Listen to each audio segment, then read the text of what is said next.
Hello students, how are you? I wish all you are fit and healthy. So now start. Chapter 3 Coordinate Geometry. Student, as you know, our chapter 1st and 2nd completed. So now chapter 3 Coordinate Geometry. देखो student, बड़ा ही interesting, बड़ा ही simple, बड़ा ही छोटा सा chapter है हमारा coordinate geometry. ठीक है, तो इसको शुरू करने से पहले आपको इसका बेसिक पता होना चाहिए कि वट कोऑर्डिनेट ज्योमेट्री होती क्या है। ठीक है, तो इससे पहले हम इसका बेसिक पढ़ते हैं। देखो, कोऑर्डिनेट ज्योमेट्री से पहले हम पढ़ेंगे ज्योमेट्री। ठीक है, ज्योमेट्री क्या होती है? तो देखो, ज्योमेट्री होती है the branch of mathematics which deals with the study of figures या शेप्स। ठीक है, तो ज्योमेट्री क्या होती है? जो हमें मतलब मैथ की एक ब्रांच होती है जिसमें हम शेप की स्टडी करते हैं। ठीक है, शेप हो फिगर कह लो आप, एक ही बात है, इनकी स्टडी करते हैं, वो क्या होती है? ज्योमेट्री। ठीक है, अब आपको ये भी पता होना चाहिए कि शेप्स की कितनी टाइप्स होती है। तो टाइप्स ऑफ शेप्स कितने होते हैं? There are 3 types. ठीक है, 1 डायमेंशनल, 2 डायमेंशनल एंड 3 डायमेंशनल। ठीक है, तो अब तक जो हमने पढ़ा है वो क्या है? 1 डायमेंशनल। ठीक है, 1 डायमेंशनल मीन्स जिसका डायमेंशन मतलब एक हो। जैसे इसका एग्जांपल क्या है? पॉइंट और लाइन। ठीक है, ये सब क्या है? 1 डायमेंशनल के एग्जांपल है। अब 2 डायमेंशनल के एग्जांपल क्या है? Triangle, rectangle, square, parallelogram, rhombus, circle, trapezium etcetera. ठीक है, तो ये सारे किसके एग्जांपल है? 2 डायमेंशनल शेप्स के। ठीक है, अब इसी तरह देखो 3 डायमेंशनल भी है। तो 3 डायमेंशनल क्या होता है? क्यूब, क्यूबॉइड, सिलेंडर, शेप, कोन, प्रिज्म एटसेट्रा। ठीक है, तो ये आप आगे पढ़ोगे। ठीक है, तो अब मीन्स हमारा जो मेन फोकस है वो किसके ऊपर है? अब 2 डायमेंशनल के ऊपर। ठीक है, 2 डायमेंशनल के ऊपर। तो इसका हम फिगर भी ड्रा कर रखा है। जैसे सपोज लाइन का, ठीक है, लाइन ऐसे होती है, इस तरह स्क्वायर इस तरह होता है और क्यूब इस तरह होती है। ठीक है, तो देखो इसका 1 डायमेंशनल है। ठीक है, तो मतलब इसकी एक लेंथ ही है ना, इसकी ब्रेड्थ नहीं है ना। अब इस केस में क्या आ गया? इसकी लेंथ भी है और ब्रेड्थ भी है। ठीक है, इस केस में क्या आ गया? लेंथ भी है, ब्रेड्थ भी है और हाइट भी है। ठीक है, तो इसके 3 डायमेंशन हो गए, इसके 2 डायमेंशन हो गए और उसका 1 डायमेंशन हो गया। ठीक है, तो ज्योमेट्री क्या होती है? जो हमें शेप्स की स्टडी कराती है। ठीक है, मैथमेटिक्स की एक ब्रांच है जो शेप्स की स्टडी करवाते हैं। ठीक है, इसे आपको पता होना चाहिए। ठीक है, अब देखो कोऑर्डिनेट ज्योमेट्री। अब कोऑर्डिनेट का मतलब होता है पॉइंट्स। ठीक है, इसके अंदर हमें मतलब कोई भी एक फिक्स पॉइंट दे देगा, उसके बारे में हमने उसकी स्टडी करनी है। ठीक है, सो अब करते हैं।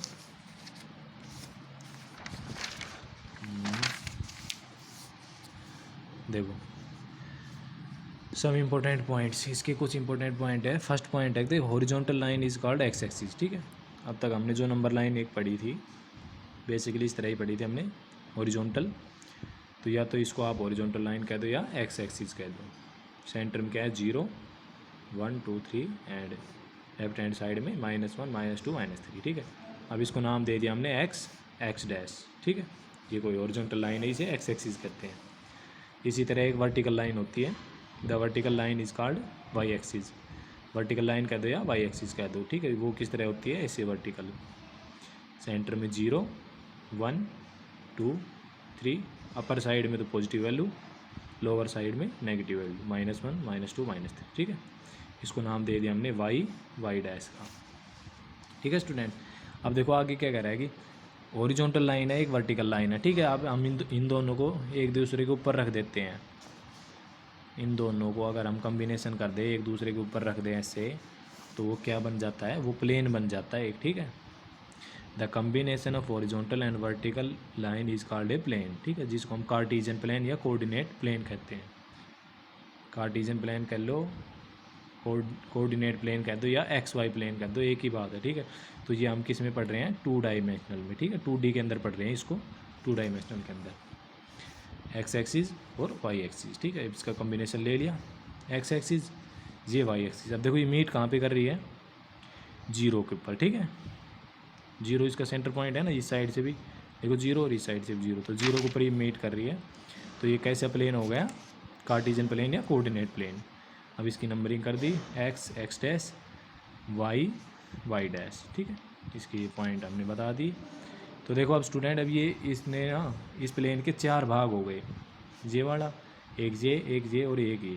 इन 4 पार्ट को क्या कहते हैं हम, क्वाड्रेंट बोलते हैं इनको, ठीक है, क्वाड्रेंट बोलते हैं। First quadrant, second quadrant, third quadrant and fourth quadrant, ठीक है, 4 क्वाड्रेंट होते हैं। अब देखो जो एक्स एक्सिस होती है ना, एक्स एक्सिस के जो कोऑर्डिनेट होते हैं उनको क्या बोलते हैं, एब्सिसा। मोस्ट इंपॉर्टेंट है, जो एक्स एक्सिस, ये एक्स एक्सिस है, इसके ऊपर जो पॉइंट होते हैं उनको क्या बोलते हैं, एब्सिसा, एक्स कोऑर्डिनेट को, ठीक है। इसी तरह वाई कोऑर्डिनेट को क्या बोलते हैं, ऑर्डिनेट, ठीक। वाई पॉइंट को क्या बोलते हैं, वाई के पॉइंट्स को ऑर्डिनेट, ठीक है, एब्सिसा ऑर्डिनेट, ठीक है स्टूडेंट। देखते हैं आगे क्या कह रहा है, the point of intersection of the axis is called origin, ठीक है। तो इनके जो पॉइंट ऑफ इंटरसेक्शन है ना, ये पॉइंट ऑफ इंटरसेक्शन, ये पॉइंट ऑफ इंटरसेक्शन है, इसको क्या कहते हैं हम, ओरिजिन, इसको क्या कहते हैं, ओरिजिन, ठीक है। तो ओरिजिन की डेफिनेशन क्या होगी, the point of intersection of both the axis is called origin, ठीक है। अब देखो ओरिजिन के कोऑर्डिनेट क्या है, एक्स एक्सिस भी यहाँ पे 0 है और वाई एक्सिस भी यहाँ पे 0 है, तो इसके कोऑर्डिनेट के आगे 0 0, ठीक है। The coordinates axis divide the plane into 4 parts called quadrants, ठीक है, जो हमें अभी बताया था कि ये प्लेन है, ये क्या 4 इक्वल पार्ट में डिवाइड हो चुका है और इनको क्या कहेंगे, quadrant, first quadrant, second quadrant, third and fourth, ठीक है। तो इनको क्या बोलते हैं, क्वाड्रेंट। अब जैसे हमने अभी डिस्कस किया था कि जो if the abscissa of A point is x, x point को क्या बोलते हैं, एक्स एब्सिसा, वाई पॉइंट को क्या बोलते हैं, ऑर्डिनेट, ठीक है। तो इनके कम्बिनेशन को क्या बोल लेंगे, एक्स वाई को कोऑर्डिनेट्स ऑफ ए पॉइंट, ठीक है। एक पॉइंट को हम कैसे डिनोट करेंगे, एक्स और वाई से, ठीक है। उसकी कुछ एक्स वैल्यू होगी, कुछ वाई वैल्यू होगी, तो उनको इस तरह से हम डिनोट करेंगे, ठीक है। उसके बाद the coordinates of origin are, origin के कोऑर्डिनेट्स क्या होते हैं, 0 0, ठीक है। हमने अभी बताया था क्यों, क्योंकि ये एक्स एक्सिस पे 0 पे मीट कर रहा है और वाई एक्सिस को भी 0 के ऊपर मीट कर रहा है, तो ओरिजिन के पॉइंट के आगे 0 0, ठीक है। उसके बाद एक कंडीशन हो रहेगी, if X not equal to Y, ठीक है, और एक्स और वाई की दोनों वैल्यू सेम नहीं है, तो X Y not equal to Y X होगा, ठीक है, सिंपल। अब जैसे सपोज कर लिया 1, एक्स वैल्यू 1 है और वाई वैल्यू 2 है, तो 1 और 2 नॉट इक्वल टू 2 और 1, ठीक है, होता है ये, सही बात। इस तरह कह रहा है अगर एक्स की वैल्यू वाई के इक्वल है तो हम इसको एक्स वाई या वाई एक्स लिख सकते हैं, ठीक है, दोनों इक्वल आएंगे, ठीक है। अब देखो 9th पार्ट में क्या कह रहा है, coordinates of A point in first quadrant. अभी क्या कह रहा है कि इसको मतलब 4 क्वाड्रेंट है, तो कहाँ कहाँ वैल्यू पॉजिटिव आएगी, कहाँ नेगेटिव आएगी। तो देखो हमेशा याद रखना, जो फर्स्ट क्वाड्रेंट होता है उसमें एक्स और वाई दोनों पॉजिटिव आते हैं, ठीक है। एक्स की वैल्यू पॉजिटिव आएगी, वाई की पॉजिटिव आएगी, ठीक है।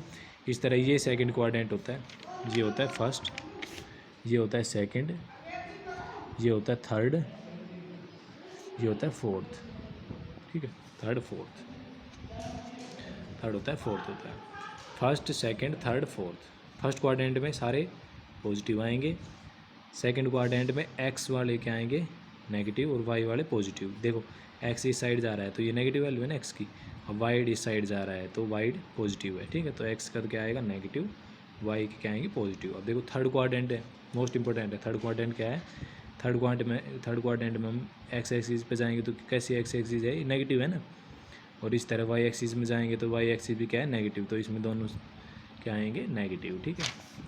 इस तरह लास्ट फोर्थ क्वाड्रेंट में आएंगे, देखो फोर्थ क्वाड्रेंट ये है, ठीक है, इस साइड जाएंगे तो एक्स की वैल्यू तो क्या आएगी पॉजिटिव, वाई की वैल्यू क्या आएगी नेगेटिव, तो इसमें क्या जाएगा, एक्स पॉजिटिव और वाई नेगेटिव, ठीक है। आपको देखो सिंपल याद करने का तरीका क्या है, फर्स्ट क्वाड्रेंट है ये थर्ड का अपोजिट है, ठीक है, और सेकंड है ये फोर्थ का अपोजिट, ठीक है।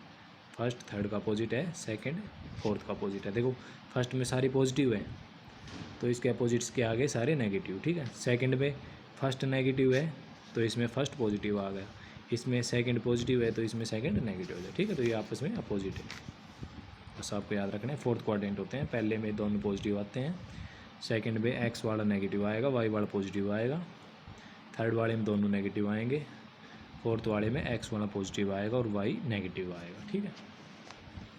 अब देखो इसको हम एक ग्राफ से समझते हैं, ये कोई एक्स वाई प्लेन है, ठीक है, इसके कोऑर्डिनेट है 1 2 3 4, इस तरह से पॉइंट दे रखे हैं। अब देखो हमने, और अब आप हमेशा याद रखना है पहले एक्स के कोऑर्डिनेट पॉइंट लिखा जाता है फिर वाई का, ठीक है, पहले एक्स का कोऑर्डिनेट फिर वाई का कोऑर्डिनेट, ठीक है। कभी भी पहले y का कोऑर्डिनेट फिर x का कोऑर्डिनेट कभी भी नहीं लिखा जाता, सबसे पहले x का कोऑर्डिनेट लिखा जाता है फिर y का कोऑर्डिनेट और इनका कम्बिनेशन होता है। ठीक है, तो जैसे मैं कह दूँ 3 4 कोई पॉइंट है 3 4, उसको कैसे आप उसको रिप्रेजेंट करोगे? तो देखो पहले 3 आ रहा है, मीन्स x की वैल्यू क्या आएगी 3। ठीक है, और y 4। अब देखो इस 4 को आगे एक्सटेंड किया और इस 3 को आगे एक्सटेंड किया, तो ये यहाँ पर मीट कर रहे हैं। ठीक है, तो मीन्स वो पॉइंट P कहाँ पे लाई कर रहा है? यहाँ पे। ठीक है, इसी तरह मैं कह दूँ ये कोई Q पॉइंट है, इसके कोऑर्डिनेट है -2 और 3, -2 और 3। तो देखो -2 कहाँ पे? पहले -2 मीन्स पहले x की वैल्यू आएगी, तो x की -2 कहाँ पे है? ये रहा। ठीक है, और y + 3 कहाँ पे है? ये। जब इसको आगे एक्सटेंड करेंगे और इसको आगे एक्सटेंड करेंगे तो ये पॉइंट यहाँ पे लाई करेगा, तो Q पॉइंट यहाँ पे आ गया ये। ठीक है, -2 और 3। अब इस तरह देखो P, इसको R पॉइंट का नाम दे देंगे और इसको S। R पॉइंट के कोऑर्डिनेट है -4 -2, तो -4 -2 है तो -4 तो किसका है? x का। ठीक है, पहले x की वैल्यू आती है फिर y की। ठीक है, ये इस तरह लिखा जाता है x y, पहले x की वैल्यू आती है फिर y की वैल्यू आती है। तो इसमें x की वैल्यू क्या है? -4, तो x की वैल्यू -4 कहाँ पे आएगी? ये रही। ठीक है, और y की -2। अब इनको आगे एक्सटेंड करेंगे तो ये वैल्यू क्या आ जाएगी? -4 -2। ठीक है, तो ये थर्ड क्वाड्रेंट हो जाएगी। इसी तरह हमने ऐसा कोई पॉइंट मान लिया 2 और -4। ठीक है, तो 2 पहले 2 है तो मीन्स पहले x की वैल्यू, तो x की वैल्यू 2 ये रही, y की -4 ये रही। तो इसको अब हम आगे एक्सटेंड करेंगे तो एस पॉइंट कहाँ पे आ जाएगा? यहाँ पे। ठीक है, बहुत सिंपल एक्सरसाइज है, बिल्कुल इंटरेस्टिंग है। ठीक है, अब देखो इसके एक्सरसाइज करते हैं। एक्सरसाइज 3.1। एक्सरसाइज 3.1 के अंदर कह रहा है कि फर्स्ट क्वेश्चन में कह रहा है कि एक टेबल है, उसके ऊपर टेबल लैंप रखा है। ठीक है, तो आप उसके कोऑर्डिनेट कैसे फाइंड करेंगे? ठीक है, बड़ा ही ट्रिकी क्वेश्चन है। क्या कह रहा है कि कोई टेबल है, उसके ऊपर एक टेबल लैंप रखा है, उसको आप कैसे रिप्रेजेंट करेंगे कि ये मतलब किस तरह से हम उसको बता सकते हैं इसकी पोजीशन क्या है? ठीक है, तो हम इसको फाइंड करते हैं। सबसे पहले एक टेबल का फिगर ड्रॉ कर लेंगे। ठीक है, यहाँ पे एक टेबल लैंप ले लेंगे। अब देखो इसको सपोज कर लिया हमने कि ये इस साइड से 10 सेंटीमीटर है और इस साइड से 20 सेंटीमीटर है। ठीक है, ये हमने अजूम किया। आप कुछ भी अजूम कर सकते हैं। ठीक है, आप यहाँ पे 20 और यहाँ पे 10 ले सकते हैं, यहाँ पे 100 और यहाँ पे कुछ भी 50 ले सकते हैं। ठीक है, आप इस तरह से इसको कर सकते हैं। ठीक है, आप देखो करते हैं question. Consider the lamp as a point. हमने लैंप को कैसे कंसीडर कर लिया? पॉइंट मान लिया इसको, ये पॉइंट है। ठीक है, and table as a plane, और इस टेबल को क्या मान लिया हमने? प्लेन। ठीक है, XY प्लेन मान लिया इसने, XY प्लेन मान लिया हमने इसको, और टेबल को पॉइंट मान लिया। ठीक है, अब choose any 2 perpendicular edges of the table. अब देखो ये परपेंडिकुलर एजेस हमने सपोज कर लिया। ठीक है, ये इसके 2 एज ले लिए हमने। ठीक है, उसके बाद क्या गया? Suppose measures the length of long edge. अब देखो हमने अपनी तरफ से इसको मेज़र कर दिया कि जो लॉन्ग एज है ना, ये तो मान ली 20 सेंटीमीटर, और जो शॉर्ट एज है ये क्या आएगा? 10 सेंटीमीटर। ठीक है, ये हमने अपनी तरफ से अजूम किया है। आप इसको कुछ भी ले सकते हैं वैल्यू। ठीक है, so we can write the position of the lamp. तो हम पोजीशन कैसे राइट कर सकते हैं? देखो या तो आप इसको x कोऑर्डिनेट मान लो। ठीक है, कि ये x कोऑर्डिनेट है, ये y कोऑर्डिनेट है, तो इसको कैसे रिप्रेजेंट करेंगे? 20 और 10। ठीक है, और या फिर आपको या क्या करोगे? इसको x मान लेते हैं और इसको y मान लेते हैं, तो इसको कैसे रिप्रेजेंट कर सकते हैं? 10 20। ठीक है, अब हमें पर्टिकुलर तो दे ही नहीं रखा कि भाई x कोऑर्डिनेट तो 20 है और y 10 है। ठीक है, अब हम इसको अपने हिसाब से मान सकते हैं। ठीक है, 20 को x मान सकते हैं, 10 को y, या 10 को x मान सकते हैं, 20 को y मान सकते हैं। ठीक है, अब देखो ये तो था इसकी वैसी ग्राफिकल रिप्रेजेंटेशन। अब देखो वैसे फिगर से अब इसको ग्राफ पे कैसे डिनोट करेंगे? लेट अस सपोज हमने कोई XY प्लेन ले लिया। ठीक है, अब देखो इसके हमने ना इसके थोड़े बड़े डिवीज़न ले लिए, 0 10 20 30। देखो ये इक्वल डिवीज़न लेने हैं। ठीक है, आप कितने भी ले सकते हो, आप 100 से भी ले सकते हैं, लेकिन हमें जैसे इसमें वैल्यू क्या है? 10 20। ठीक है, मैक्सिमम 10 और 20 तक ही है ना, तो इसको हमने 10 10 की डिवीज़न ले लिए। 0, ये तो 0 आएगा ओरिजिन है। ठीक है, 10 20 30, इसी तरह 10 20 30, इसी तरह नेगेटिव वैल्यू। ठीक है, अब देखो ये क्या कह रहा है कि इसकी पॉइंट 20 और 10 मीन्स x की वैल्यू अगर 20 यहाँ पे है और y की 10 यहाँ पे, तो ये पॉइंट कहाँ पे लाई करेगा? ठीक है, तो मीन्स हमारी टेबल क्या है? टेबल इसको इस तरह से है, यहाँ पे हमारा टेबल लैंप रखा है, तो इसको हम ऐसे बता सकते हैं, ठीक है, कि इसको पोजीशन ये आएगी। या इसको और क्या करेंगे कि हम x को तो 10 मान लेंगे और y को 20, ठीक है। तो या इस तरह से आ सकती है, या तो इसकी पोजीशन ये है या इसकी पोजीशन ये है, ठीक है। बड़ा ही सिंपल सा क्वेश्चन है। तो फर्स्ट क्वेश्चन क्लियर। अब सेकंड क्वेश्चन देखो। सेकंड क्वेश्चन में हमें एक ग्राफ दे रखा है, ठीक है। ग्राफ में कह रहा है कि टोटल ना 5 गली तो ऐसी है जिनका मतलब जो वेस्ट से ईस्ट की तरफ है, ठीक है। और 5 स्ट्रीट ऐसी है जो नॉर्थ से साउथ की तरफ है, ठीक है। मीन्स 5 स्ट्रीट तो कैसे है, वेस्ट टू ईस्ट है, और 5 स्ट्रीट कैसी है, नॉर्थ टू साउथ, ठीक है। तो 5 हमने ऐसे ले ली स्ट्रीट, और 5 स्ट्रीट ऐसे ले ली, ठीक है। अब ये क्या कह रहा है कि ये हमने क्वेश्चन के अंदर गिवन है ये सारी चीज़, ठीक है। अब हमें ये पॉइंट दे रखा है कि ये 2 5 है, ये 3 4। देखो ये 2 5 3 4 और 4 3 कैसे आया। देखो इनके जो बीच में जो गैप है ना, ये हमने मान लिया 1 यूनिट का, ठीक है। 1 यूनिट ये कितना हो जाएगा, 2, ये 3, ये 4, ये 5, ठीक है। इस तरह से 1 2 3 4 5, और इसी तरह से 1 2 3 4 5, ठीक है। एक्स वाई प्लेन हो गए ना, डिवीज़न आगे 1 2 3 4 5 एंड 1 2 3 4 5, ठीक है। तो 5 स्ट्रेट ऐसे हैं और 5 स्ट्रेट ऐसे हैं, ठीक है। तो यहाँ पे इसमें परपेंडिकुलर एक दूसरे को कट कर रही है। अब देखो ये 2 5 कैसे आ गया, देखो एक्स वैल्यू क्या है 2, ठीक है। ये 1 है, ये 2 है, 3 4 5, तो 2, और ये y 5, ठीक है। तो y 5 के ऊपर ही कट कर रहा है, तो इसका कोऑर्डिनेट क्या आ गया 2 5। इसी तरह देखो अगली का, ये क्या है 3, और ये क्या है 4, ये 3 4 आ गया। अब इस तरह 4 3 कैसे आएगा, एक्स की वैल्यू क्या है 4, और ये y की वैल्यू क्या आ गई 3, ठीक है। अब इस तरह से मैं कह दूँ 1 1 क्या आएगी, 1 1 ये पॉइंट आ जाएगा कि भाई एक्स की भी 1 और y की भी 1, तो ये 1 आ जाएगा 1 1, ठीक है। इस तरह 2 2 भी फाइंड कर सकते हैं। 2 क्या आएगा, ये 2 है एक्स का, और ये 2 y का 2 है, तो यहाँ पे पॉइंट आ जाएगा। लेकिन हमें गिवन 3 ही पॉइंट है, ठीक है। 2 5 3 4 एंड 4 3, ये कोई हमें 3 पॉइंट गिवन है। अब देखो क्वेश्चन में क्या पूछ रहा है। अब ये कह रहा है कि हर मतलब प्रत्येक जो स्ट्रीट के बीच डिस्टेंस है ना, ये कितनी आएगी, 200 मीटर दे रखी है हमें, ठीक है। कह रहा है कि प्रत्येक जो स्ट्रीट है उसके बीच में डिस्टेंस कितना है, 200 मीटर, 200 मीटर गैप है उन प्रत्येक गली के बीच में। ईच स्ट्रीट के बीच में डिस्टेंस कितना है, 200 मीटर, 200 मीटर, ठीक है। इसका तो हमें कोई वो लेना देना नहीं है, ठीक है। हमें ये ग्राफ बना दिया। अब देखो फर्स्ट और सेकंड पार्ट में कह रहा है कि जो 0.34 है और जो 4 3 है, ये कह रहा है ऐसी कितनी स्ट्रीट है जो 3 4 और 4 3 में कट करती है, ठीक है। तो देखो ऐसी सिर्फ ये 1 ही तो गली है जिसकी पोजीशन 3 और 4 है। क्या आप इसको कह सकते हो ये 3 4 है, नहीं कह सकते ना। ये क्या आएगी 5 और 2 आएगी, ठीक है। तो 3 4 मतलब ये यूनिक है कि ये दोनों गली ऐसी है जो 3 4 कंडीशन इस पॉइंट को सेटिस्फाई करती है, ठीक है। इसी तरह 4 3 पे भी एक ही तो पोजीशन बन सकती है 4 3 की, या ऐसे थोड़ा ना है कि आप यहाँ भी 4 3 बना दोगे। 4 3 सिर्फ यहाँ पे ही बनेगी ना। तो ये क्वेश्चन में कह रहा है कि 3 4 और 4 3 के कितने कंडीशन बनेंगे, तो इनकी सिर्फ क्या है, यूनिक 1 कंडीशन आएगी, ठीक है। तो both the cross streets are uniquely found because of the 2 reference lines we have use for locating them, ठीक है। समझ गए नहीं। अब आपको बताना है कि 3 4 और 4 3 कितनी कंडीशन बन सकती है। तो एक ही कंडीशन बनेगी, 3 4 यही तो पॉइंट है, और 4 3 ये पॉइंट है, तो ये अपने आप में यूनिक है, ठीक है। कंप्लीट 2 ही क्वेश्चन थे उसमें, ठीक है।